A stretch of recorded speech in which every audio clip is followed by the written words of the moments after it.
well. We'll see whether or not we can balance out our budget.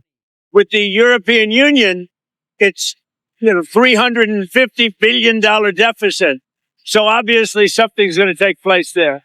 So, follow from this, for the European Union, what's the timeline? And are you thinking along the line 25%, 10%? With who? With who? EU. The EU, how much? I wouldn't say there's a timeline, but it's going to be pretty soon.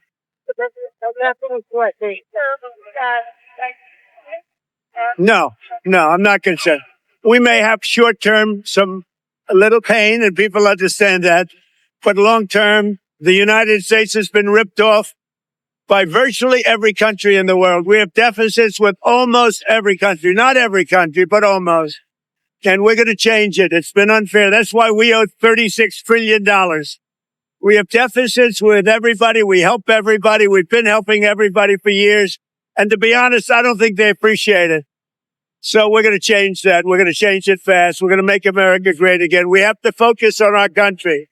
We have tremendous potential if properly used, and we have to focus on our country.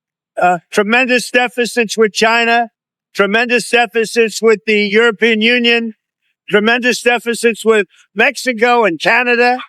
And why? What's the purpose of that? Why would we have deficits?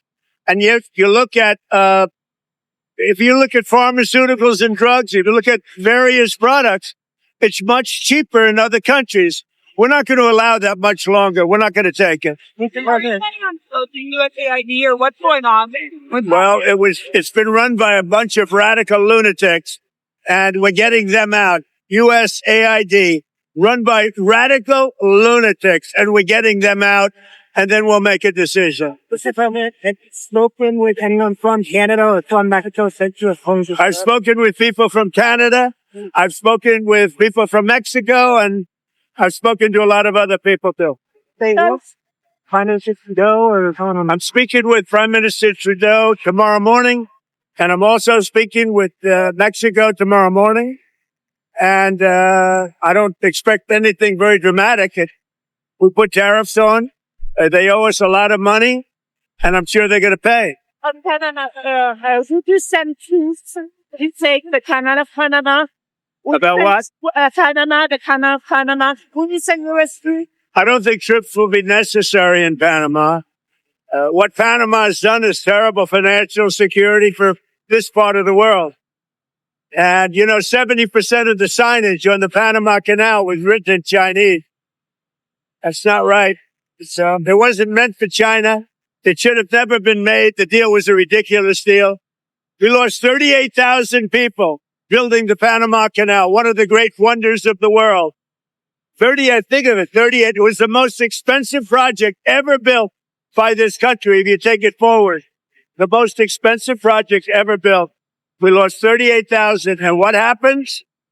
China owns it all of a sudden. It's not going to happen. We're not going to let that happen. We have national security concerns, and they wouldn't let it happen either. Mr. President, what does Canada and Mexico need to do for you to lift the tariff? What are specific things that have to balance out their trade? Number one, that it's got to stop people from pouring into our country, and we've stopped it. They haven't stopped it. We've stopped it. They have to stop people from pouring in, and we have to stop fentanyl, and that includes China. Fentanyl has killed this year at least 200,000 people. It's pouring in from China through Mexico and Canada, and they've got to stop it. And if they don't stop it, the tariffs are going to get worse, a lot worse.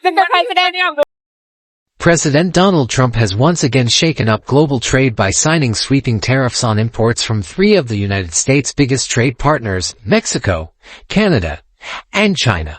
The new tariffs, which take effect on Tuesday, will impose a 25% tax on goods from Mexico and Canada, while imports from China will face a 10% tariff. The White House argues that these tariffs are necessary to enhance border security and curb the influx of illicit fentanyl into the country. However, economic experts, business owners, and industry leaders are warning that American consumers will be the ones to feel the impact most. With higher prices on everything from groceries to auto repairs and home construction materials, The decision to impose these tariffs comes as the administration aims to reduce reliance on foreign goods and boost domestic production. However, with Mexico, Canada, and China accounting for 42% of all U.S. imports, the move is expected to significantly increase costs for businesses and consumers alike. Canadian Prime Minister Justin Trudeau has already signaled that Canada will push back forcefully against the tariffs. Meanwhile, Trump administration officials have warned that any retaliation could trigger even higher tariffs, escalating tensions between the U.S. and its key trade partners. Among the industries bracing for impact are agriculture, automotive, retail, and construction. With higher import costs, businesses will be forced to pass those costs down to consumers, resulting in price hikes across the board. Here's how different sectors are expected to be affected. One of the most immediate impacts will be seen in grocery stores. Mexico is a major supplier of fresh fruits, vegetables, beer, liquor, and electronics to the U.S. With a 25% tariff on these products, Americans can expect to pay more for essentials like avocados, tomatoes, and tequila. Similarly, Canadian imports potatoes, grains, lumber, and steel are now subject to a 25% tariff, increasing costs for staple food products. On top of that, pharmaceuticals and auto parts imported from both Canada and Mexico will see significant price hikes. For auto repair shops, the new tariffs could prove particularly painful. In Secaucus, New Jersey, S&S automotive owner John D'Angelo explains how routine car maintenance will soon cost drivers more. Oil changes, for example, are one of the first things that'll go up, he said. Right now, you can get an oil change for anywhere between $50 and $80. With these tariffs, we're looking at prices well over $100. D'Angelo, who has been in the business for 38 years, says he is reluctant to pass these costs onto customers but may have no choice.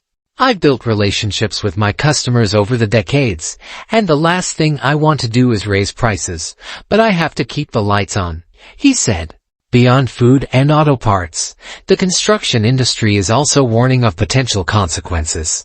The National Association of Home Builders has cautioned that higher lumber costs due to the 25% tariff on Canadian lumber could make new homes significantly more expensive. As lumber is a key material in home construction, experts predict that housing prices will rise, putting further strain on first-time homebuyers and those looking to build new homes. Despite the White House's claims that these tariffs will protect American businesses, economists emphasize that tariffs are ultimately paid by the importing country, in this case, the United States. That means U.S. companies that import goods from Mexico, Canada, and China will bear the costs of the new tariffs. To compensate, businesses will raise prices on consumers, leading to higher costs on a wide range of products. The Trump administration has not ruled out additional tariffs, suggesting that this may only be the beginning of a broader trade policy shift. The uncertainty surrounding these measures has left business owners and consumers concerned about future price increases. This is just another headache, D'Angelo said. Not only do I have to explain why prices are going up, but now I have to prepare for the possibility that they'll go up even more. Meanwhile, trade experts warn that prolonged tariff disputes could hurt U.S. economic growth. By increasing costs for businesses and consumers, tariffs reduce spending power and slow down economic activity, potentially leading to job losses in affected industries. The Home Builders Association and other industry groups are lobbying against the tariffs, urging the White House to reconsider its approach.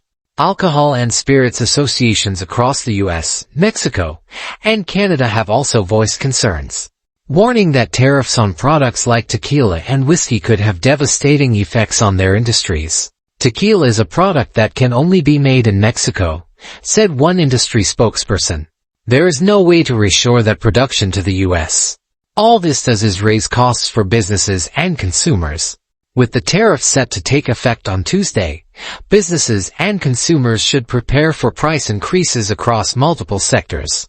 While the administration insists that the long-term benefits will outweigh short-term pain, many experts remain skeptical. For now, American consumers may need to brace for higher costs at the grocery store, at the gas pump, and in nearly every other aspect of daily life. As the tariff battle unfolds, the question remains, how much will the average American be willing to pay for Trump's trade war? Up next video, Trump is sending the deep state to the outhouse as he cleans house at the FBI and DOJ. It's galling to hear sleazy Democrats like Rep. Jamie Raskin and self-serving government bureaucrats whine about due process as Donald Trump sets about cleaning house in the out-of-control administrative state. Last time Trump was president, he and his appointees were sabotaged and obstructed by Machiavellian deep staters who perverted concepts such as due process into protective shields around wrongdoers and turned them into weapons against their adversaries, that is, anyone trying to carry out the wishes of the democratically elected president. That won't be happening again. It's called democracy. The FBI raided Trump's home and rummaged through his wife's underwear drawer. They tried to lock him up and bankrupt him. They rounded up his supporters and advisors and threw them in jail. He was forced to spend 60% of his time and tens of millions of dollars fighting the lawfare waged against him. So don't talk about due process to Trump. Heads are spinning in Washington at the shock and awe tactics of Trump 2.0. You can hear the panic and the high pitch of deep state voices as they run squealing to CNN and MSNBC. While ex-CIA Director John Brennan was practically hyperventilating last week as he railed against the fact that he and the rest of the Dirty 51 have been stripped of their security clearances and banned from federal buildings. Those 51 ex-spooks, including 5 former CIA directors or acting directors, knew exactly what they were doing when they signed a letter falsely claiming that Hunter Biden's laptop was Russian disinformation, using the esteem of their former high positions to give Joe Biden a get-out-of-jail-free card in the final debate against Trump. They just never expected that they would be held accountable. You can almost hear the rumbling thunder in Washington as accountability comes calling. At FBI headquarters Thursday at midday, while TVs in most offices were tuned to the Senate confirmation hearing of incoming FBI Director Kash Patel, all 6 of the FBI's most senior executives were marched out of the building on the orders of Acting Deputy Attorney General Emil Bove, one of Trump's former lawyers. It was a huge demonstration of how power has shifted, says Stephen Friend, who has been suspended without pay for 29 months in retaliation for exposing the manipulation of Jan. 6 case files at FBI headquarters to inflate domestic terrorism statistics.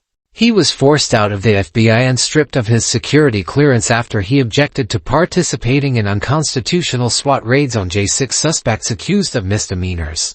On Friday, multiple heads of FBI field offices across the country also were forced onto leave, including in Washington, D.C., and Miami, which conducted the Mar-a-Lago raid. Federal prosecutors involved in the Trump and J6 cases also reportedly were suspended. That gave them the weekend to decide whether or not to accept the administration's offer to federal employees of deferred resignations with 8 months' pay. It's for DHS. I'm all here for it, says Friend, who is hoping to get his job back, but not with the same bosses. He and his group of FBI whistleblowers, who call themselves the Suspendables, have been passing on to the administration names of good candidates to replenish the ranks. It's going to require capable, experienced agents just stepping into leadership. The people occupying these spots now are just career climbers with almost zero experience.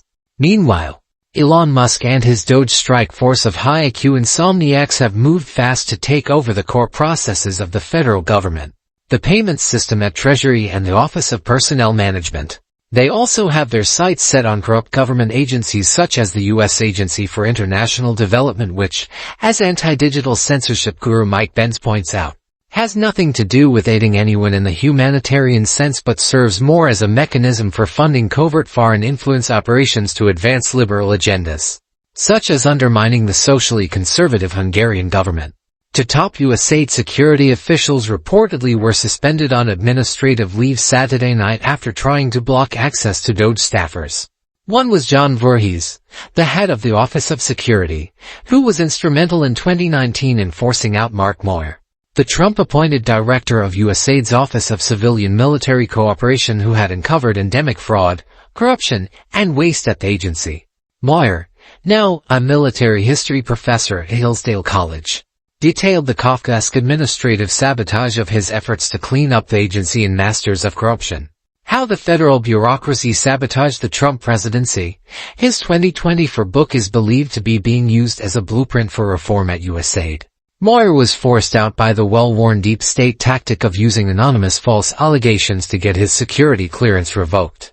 In this case, the accusation was that he had disclosed classified information in his previous book, but no evidence or specifics were ever produced.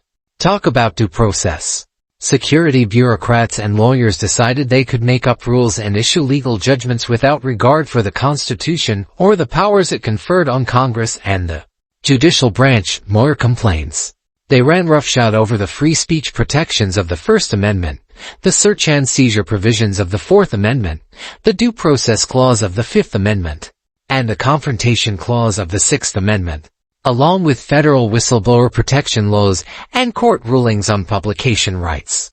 When Moyer sought help from the inspectors general at USAID and the Department of Defense, he said they conducted bogus investigations generating no evidence and clearing the government of any wrongdoing. Other whistleblowers faced the same betrayal. Hence Trump's firing of 17 inspectors general. Musk appears to be employing the same tactics as he did when he first took over Twitter and reduced the workforce by 80% with little discernible difference to the service. His team has reportedly set up sofa bids so they can stay in offices 24/7.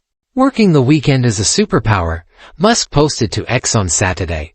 Very few in the bureaucracy actually work the weekend, so it's like the opposing team just leaves the field for 2 days. Washington has woken from a deep slumber and is operating on Trump time now. 4 years of action have been compressed into 2 weeks and will only accelerate. Dems and their media apparatchiks don't know how to cope as all their sacred cows are annihilated one by one. Rachel Maddow is focusing on self-care. Joe Reid is frothing at the mouth. Jim Acosta and Chuck Todd are simply out of work, and CNN panelists are left with mouths agape and egg dripping down their faces as token Republican Scott Jennings pricks their bubbles. The deep state will strike back, for sure, but this time Trump is ready. There were many comments made. Democrats were fearful of Trump becoming president again, but they certainly didn't expect him to be this successful in his first 10 days. The big advantage he has is not being really career politician like so many of our elected officials. He's from the business world and is going to run our country the same way he runs his own organization. The agenda for career politicians is first and foremost, finding a way to get reelected. Their focus is raising money and making decisions based on how that will affect their reelection chances. Trump's focus is doing whatever is necessary to protect the safety, well-being and financial security of every American. That's why Democrats fear him. Another viewer said, they tried to lock him up and bankrupt him. They rounded up his supporters and advisors and threw them in jail. He was forced to spend 60% of his time and tens of millions of dollars fighting the lawfare waged against him. This is how Trump became the American version of Nelson Mandela. Persecuted, falsely prosecuted, then he rises above and becomes president. What about you? What do you think about the issue we raised above? Please comment and let us know. Thank you for listening. God bless you. See you in the next video.